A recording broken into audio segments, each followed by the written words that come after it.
This illuminous yellow blanket is a fantastic crop of oilseed rape. The farm is owned by the Biggs family and it's located in the foothills of South Canterbury.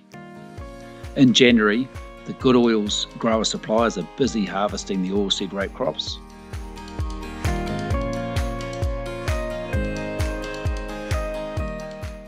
Right, this is our oilseed factory. We're located in Rolleston in Canterbury. Behind us is 12,000 tonnes of grain storage, all under aeration. This is where the farmers send up the crops from Southland and South Canterbury, where we hold the seed before we crush it to make it into the good oil. Well, we're in the crush room now, and these are cold presses. They're the KEK 500s, and these are German technology, and I've got 8 of them in the room, and they're all cold pressing. So you can see the seed coming down. That gets picked up by an auger or a screw ram that's under immense pressure. There's a large electric motor here and a big gearbox that creates torque.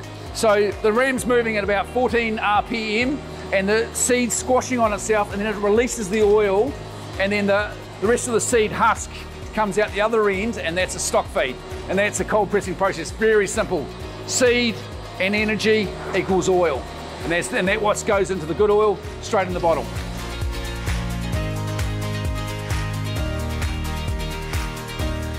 Our bottles are manufactured in New Zealand from 90% recycled glass.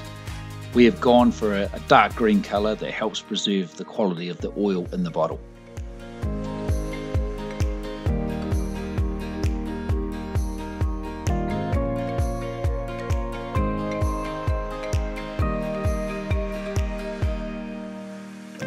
The good oil has a smoke point of 220 degrees, which is very high for a cold pressed oil.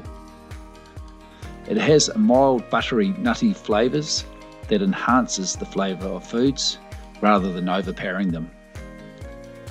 The good oil is the go-to oil in the kitchen.